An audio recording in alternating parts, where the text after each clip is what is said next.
क्या तुम लोगों ने अपनी 12th कर ली है या ग्रेजुएशन कंप्लीट कर ली है? अगर तुम किसी भी तरह की गवर्नमेंट फील्ड में जाना चाह रहे हो तो ये वीडियो तुम्हारे लिए होने वाला है। अगर तुम सोच रहे हो कि तुमको गवर्नमेंट जॉब चाहिए तो ये टाइम बिल्कुल सही है। तो क्या करना है, सबसे पहले आपके अगर 12th में 60% मार्क्स हैं तो इस वीडियो को एंड तक देखना मत भूलना। ये जॉब जिसकी आज हम बात करने वाले हैं, इसको कम से कम 30 लाख प्लस लोग भरते हैं हर साल, और ये पेपर हर साल होता है, एक बार होता है साल के अंदर, दैट इज नियर अबाउट जून जुलाई। और इसके लिए अप्लाई करने वाले बच्चों की एज जो होती है वो 18 प्लस होती है। तो अगर तुम भी किसी गवर्नमेंट फील्ड में आना चाह रहे थे तो ये वीडियो तुम्हारे लिए बहुत इंपॉर्टेंट होने वाला है। तो शुरू करते हैं आज का वीडियो। जिसके बारे में हम बात करने वाले हैं वो है एसएससी सीएचएसएल। एसएससी सीएचएसएल यानी कि स्टाफ सिलेक्शन कमीशन का exam. Staff selection commission all over India बहुत सारे ग्रेजुएट्स को हायर करता है, या कहें कि बहुत सारी पोस्टों पे वैकेंसीज निकालता है, और इन पेपर्स में से एक पेपर होता है सीएचएसएल का एग्जाम। सीएचएसएल जिसकी हम बात करते हैं कंबाइंड हायर सेकेंडरी लेवल का एग्जाम, इसके अंदर आपको मिलती है बहुत सारी पोस्टें। एक ही पेपर होता है, उस पेपर की आपकी कट ऑफ के हिसाब से आपको पोस्ट अलॉट कर दी जाती है। इस पेपर में अगर बात करें कि कौन सी सबसे पहले बात करते हैं कि इस पेपर में कौन सी वैकेंसीज होती हैं या आप किस किस पोस्ट के ऊपर लग सकते हैं। तो अगर मैं बात कर रही हूँ एसएससी सीएचएसएल की, तो इसके अंदर आपके पास जो पोस्टें होती हैं वो होती हैं एलडीसी की पोस्ट, यानी कि लोअर डिवीजन क्लर्क की पोस्ट होती है। यहाँ पे आपके पास होती है पोस्टल असिस्टेंट की पोस्ट, और आपके पास होती है जेएसओ की पोस्ट, जिसके लिए आप अप्लाई कर सकते हैं, या डाटा एंट्री ऑपरेटर की पोस्ट। सो ये सारी पोस्टें मिल के बनाती हैं सीएचएसएल का एग्जाम। और इसके लिए जो वैकेंसी है वो हर साल निकाली जाती है एसएससी के कैलेंडर के अंदर, जो ऑलरेडी बता दी गई है डेट्स। ये आप स्क्रीन पर भी देख सकते हैं कि कब इसका नोटिफिकेशन आएगा, कब इसके फॉर्म्स भरे जाएंगे, और कब इसका एग्जाम होने वाला है। तो यहां तक जानने के बाद इंपॉर्टेंट चीज जो हम बात करने वाले हैं वो है सीएचएसएल का एग्जाम कौन बच्चे दे सकते हैं। अगर मैं बात करूं एलिजिबिलिटी क्राइटेरिया की, तो एलिजिबिलिटी क्राइटेरिया के अंदर आपके पास है आपका 12th मार्कशीट। बहुत इंपॉर्टेंट है। अगर आप 12th क्लास क्लियर कर चुके हैं और आपके मार्क्स 60% अबव हैं तो ये एग्जाम बिल्कुल आपके लिए बना है। आपने ग्रेजुएशन कर लिए तो भी आप इस एग्जाम में बैठ सकते हैं। इसके लिए क्राइटेरिया 12th जरूर है, पर जरूरी नहीं है कि अगर आपने 12th से कुछ और बड़ा किया हुआ है तो आप पेपर नहीं दे सकते। तो आप पेपर दे सकते हैं। आपकी एज होनी चाहिए 18 प्लस। अगर आपकी एज 18 प्लस है, आपने 12th की मार्कशीट है, तो आप ये एग्जाम के लिए तैयारी कर सकते हैं। बाकी सभी एसएससी के एग्जाम्स के बदले हम क्यों कह रहे हैं कि आप सीएचएसएल का एग्जाम भरिए, क्योंकि इसका जो लेवल है वो कंपैरेटिवली इजी होता है बाकी सब एग्जाम से। इसका जो लेवल है इजी होता है, इसको क्लियर करना थोड़ा सा कह सकते हैं कि इजी है, क्योंकि इसके अंदर जो भी चीजें आती हैं वो 10th तक के लेवल की आती हैं। मतलब आपका 10th तक का मैथ्स हो गया, 10th तक का रीजनिंग हो गया, 10th तक का इंग्लिश हो गया, और आपकी जो हिस्ट्री हो गई या इकोनॉमिक्स हो गई, ये सब 10th तक का लेवल होता है, उससे ज्यादा लेवल का नहीं होता। तो इसलिए रिकमेंड किया जाता है कि अगर आपने 12th क्लियर कर लिया, अपनी ग्रेजुएशन शुरू भी कर देते हैं, तो इस एग्जाम की तैयारी शुरू कर दीजिए और पेपर देना शुरू करिए। आपके पास अटेम्प्ट्स होते हैं, तो अगर आपका एक बार क्लियर नहीं होता, दो बार क्लियर नहीं होता, तो आप आराम से अपने ग्रेजुएशन तक एक जॉब सिक्योर कर सकते हैं, अगर आप विलिंग है इस पेपर को देने के लिए। ठीक है।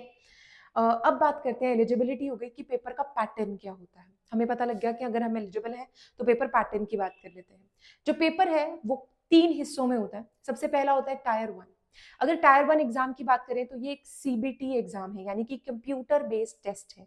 कंप्यूटर बेस्ड टेस्ट के अंदर 4 सेक्शंस होते हैं। एक होता है रीजनिंग, एक होता है मैथमेटिक्स, एक अपने पास आ जाता है इंग्लिश, और एक आ जाता है जर्नल अवेयरनेस का। अगर बात करें रीजनिंग की, तो रीजनिंग 10th लेवल के क्वेश्चंस होते हैं, आप इजीली प्रैक्टिस करके अपनी स्पीड बढ़ा सकते हैं।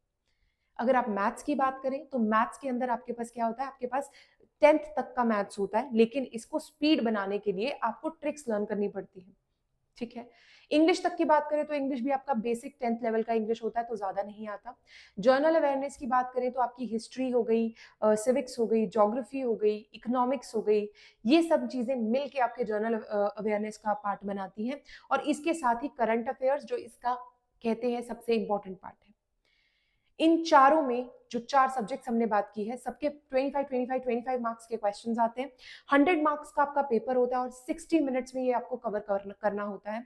कोई टाइम लिमिट नहीं है। अगर आप बात कर रहे हैं सेक्शन वाइज, आपकी टोटल टाइम लिमिट 60 है। 60 में आपको ये 100 क्वेश्चन सॉल्व करने हैं और 100 ही मार्क्स का ये पेपर होता है। और इसके अंदर नेगेटिव मार्किंग है, तो इसलिए इसकी प्रैक्टिस बहुत जरूरी है, वरना हर कोई 12th का बच्चा क्लियर कर देता। तो नेगेटिव मार्किंग है, टाइम लिमिट है, which makes the paper to be difficult, but the level of the paper is quite easy. ठीक है, तो सिर्फ टाइमिंग और नेगेटिव मार्किंग है जो इसको और ज्यादा मुश्किल बना देती है।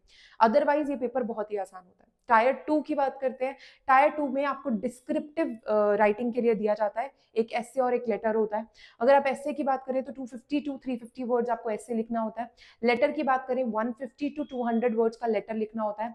ये चीज प्रैक्टिस मांगती है। आई कैन अंडरस्टैंड, अगर आप 12th करके आ रहे हैं तो आपको थोड़ा प्रैक्टिस होगा, लेकिन अगर आप ग्रेजुएशन के बाद ये एग्जाम देने की सोच रहे हैं तो ये प्रैक्टिस आपके हाथ से जा चुकी है, तो आपको इसके लिए बहुत प्रैक्टिस करना पड़ेगा, because descriptive forms an important part of the paper. उसके बाद आ जाता है टायर 3।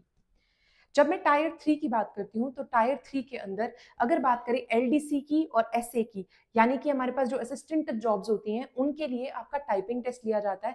दैट इज 35 वर्ड्स पर minute for English and 30 words पर मिनट फॉर हिंदी।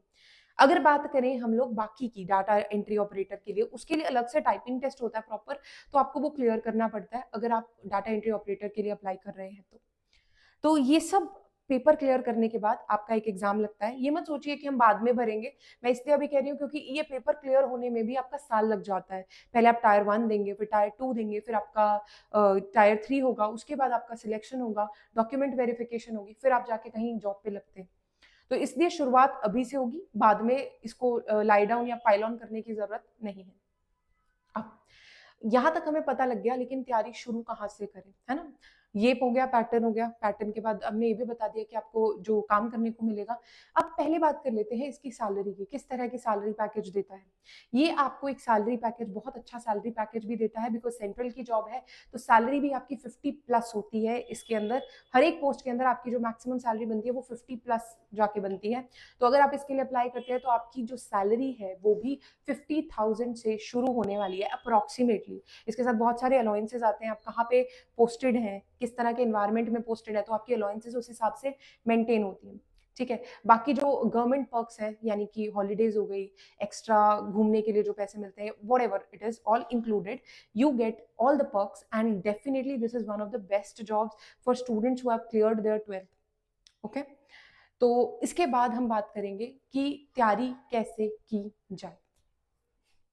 अगर हम बात करें मैथमेटिक्स की, तो मैथमेटिक्स के अंदर हमारे पास सब्जेक्ट्स आ जाते हैं, यानी कि टॉपिक्स आ जाते हैं, अलजेब्रा, टाइम वर्क, और इसके अंदर जो टॉपिक्स होते हैं नंबर सिस्टम, ये सब चीज़ें हमको करनी पड़ती हैं। आई नो, अगर आपको मैं पेपर दे दूं और कहूं कि ये 100 क्वेश्चन सॉल्व कीजिए, आप आराम से 2 घंटा 3 घंटा में कर देंगे, लेकिन प्रॉब्लम वहाँ पे टाइम कंस्ट्रेंट की है। आपको 25 क्वेश्चन वो भी करने हैं, 25 क्वेश्चन रीजनिंग के भी करने हैं, 25 इंग्लिश के भी करने हैं और 25 करंट अफेयर्स के भी करने हैं। तो इसको प्रैक्टिस से काम पे लाया जा सकता है। आप अगर मैथमेटिक्स की बात करें तो ये तो बहुत प्रैक्टिस मांगता है, इसके साथ टिप्स एंड ट्रिक्स करने बहुत जरूरी है। बहुत सारी एप्स हैं जहां से आप पढ़ सकते हैं, फ्री ऑफ कॉस्ट मटेरियल उठा सकते हैं, लेकिन मेरी एक सलाह रहेगी कि आप जितना मर्जी खुद से तैयारी करें, यूट्यूब से तैयारी करें, पर बुक्स जरूरी हैं, बुक्स प्रैक्टिस के लिए बहुत जरूरी है। अगर आप तैयारी कर रहे हैं तो बुक्स मंगा लीजिए और बिना किसी कहते हैं ना, बिना किसी डिस्ट्रैक्शन के टाइमर ऑन करके प्रैक्टिस शुरू कर दीजिए। अगर हम रीजनिंग की बात करते हैं, reasoning is very very important. Reasoning के अंदर बहुत सारे टॉपिक्स कवर होते हैं। अगर पजल्स की बात करें, सिलॉग्स की बात करें, तो ये सब चीजें होती हैं उसके अंदर। आपके पास रीजनिंग का जो लेवल होता है वो कंपैरेटिवली सीजीएल से कम होता है। सीजीएल यानी कि कंबाइंड ग्रेजुएट लेवल एग्जाम, उससे कम होता है, पर आपको करने के लिए वही 25 क्वेश्चन होते हैं, और practice makes a man perfect. तो अगर तुम्हारे पास तुमने प्रैक्टिस कर रखी है, पजल्स की प्रैक्टिस कर रखी है, डिफरेंट डिफरेंट क्वेश्चन की प्रैक्टिस कर रखी है, तो तुम आराम से रीजनिंग का पेपर क्लियर कर सकते हो। ठीक है, उसके बाद आ जाता है हमारे पास इंग्लिश। इंग्लिश अगर बात करें तो 10th तक का बेसिक लेवल आपका होता है। आपके पास 10th की कोई भी ग्रामर की बुक है, आप उसमें से तैयारी कर सकते हैं, लेकिन क्वेश्चन सॉल्व करने के लिए डेफिनेटली आपको आगे जाना पड़ेगा। और एक रेनिन मार्टिन की बुक आती है जो कि इंग्लिश के लिए बहुत अच्छी है, तो आप वो भी फॉलो कर सकते हैं। करंट अफेयर्स के लिए मैं कहूंगी कि अगर आप करंट अफेयर्स की तैयारी कर रहे हैं, जनरल अवेयरनेस की तैयारी कर रहे हैं, तो उसके लिए इंपॉर्टेंट है आप अपनी एनसीईआरटीज के ऊपर ध्यान दें। पहले आप 6 to 10th की एनसीईआरटीज पढ़ लें, that is history, civics, geography, economics, इन सबको पढ़ लें। तो आपकी एसएसटी की बुक्स जो भी है सारी पढ़ लें। उसके बाद आप अपनी तैयारी के लिए जर्नल करंट अफेयर्स की तरफ जा सकते हैं। करंट अफेयर्स के लिए आपको बहुत सारी साइट्स मिल जाती हैं, जैसे ग्रेड अप हो गया, टेक्स्ट बुक हो गया, और आपके पास अन अकेडमी हो गई। ये सब आपको एनालिसिस दे देती है करंट अफेयर्स का, तो आप 6 महीने का करंट अफेयर्स यहाँ पे देख सकते हैं। इन सॉलिड आपके पास आ जाता है, और अडर 24/7 कैप्सूल्स भी देता है, तो आप वहां से कैप्सूल्स डाउनलोड करके भी पढ़ सकते हैं। तो आपके करंट अफेयर की तैयारी वहां से हो जाएगी। मैं ये नहीं कहूंगी कि आप कुछ भी छोड़ के जाएं, बिकॉज बहुत इंपॉर्टेंट है कि आप सारे सेक्शंस को अच्छे से अटेम्प्ट करें। तो इट इज़ अ रिक्वेस्ट कि जब आप तैयारी शुरू करें ना, तो उसी टाइम करंट अफेयर्स भी साथ में शुरू करें, बिकॉज बाद में it will create a problem for you. बाकी तैयारी करने के लिए आपको करना क्या है, आपको मॉर्निंग्स जो अपनी है, मॉर्निंग का जो टाइम होता है ना, ये सबसे अच्छा है मैथमेटिक्स और रीजनिंग के लिए। तो तैयारी अपनी मैथमेटिक्स और रीजनिंग की मॉर्निंग में करिए। आपकी जर्नल अवेयरनेस, इंग्लिश जो भी है उसको इवनिंग सेशंस के लिए रखिए, क्योंकि वहां पे दिमाग चलना कम हो जाता है। तो वो तैयारी इस तरह से करिए। और अगर आप चाहते हैं कि आपकी स्पीड इंक्रीज हो, तो स्पीड इंक्रीज करने के लिए सबसे पहले मॉक्स देना शुरू करिए। आप जितने ज्यादा मॉक्स देंगे, जितनी ज्यादा प्रैक्टिस करेंगे, उतना ज्यादा फायदा है। और ऐसा कभी मत करिए कि आप एक ही दिन में एक सब्जेक्ट कर रहे हैं। आप एक दिन को स्प्लिट कर लीजिए और हर सब्जेक्ट को 1 घंटा 2 घंटा देने की आदत डालिए, तब जाके आपकी तैयारी पूरी होगी। और पेपर आने वाला है, और जो पेपर आने वाला है आप उसकी तैयारी अच्छे से कर सकते हैं, बिकॉज आपके पास अभी भी 2-3 महीने हैं। तो सब सिलेबस इतना है नहीं, इतना वास्ट कोई है नहीं कि आपसे होगा नहीं। तो अगर आप तैयारी कर रहे हैं तो बहुत ध्यान से तैयारी कीजिए, और इस पेपर को क्लियर करने के लिए आपको ज्यादा एफर्ट लगाने की जरूरत नहीं है। But definitely the competition lies there. 30 lakh लोग पेपर भरते हैं, लेकिन 30 लाख लोग पेपर देने या नहीं आते हैं। अप्रोक्सीमेटली 10 से 15 लाख लोग पेपर देने टायर 1 का आते हैं। उसके बाद जो है नंबर और भी कम हो जाता है, डिपेंडिंग ऑन द वैकेंसीज, उसका 1/3 उठा लेते हैं, ठीक है। तो ये डिपेंड करता है। और उसके बाद फिर डेफिनेटली टायर 3 तक तो आपको पता ही है कि सिलेक्शन हो जाता है। ये मौका बहुत अच्छा है उन बच्चों के लिए जो 18 से 27 ईयर्स में लाइक कर रहे हैं। इसको आज से शुरू करोगे तो जाके तुम्हारी तैयारी पेपर तक कंप्लीट होगी। अब जरूरी नहीं है तुमने अगले साल वाला देना है, तुम इस साल वाला भी क्लियर कर सकते हो। So all the very best. और सारी की सारी बुक्स जो इससे रिलेटेड है वो आपके डिस्क्रिप्शन में प्रेजेंट है। अगर आप देखना चाहें तो आप वहां से देखकर परचेज भी कर सकते हैं। All the very best. And तैयारी के लिए कमर बांध लो, ये मौका दोबारा नहीं आएगा, क्योंकि सेंट्रल की जॉब है तो आपको भी पता है कि सेंट्रल की जॉब के फायदे कितने सारे होते हैं। धन्यवाद।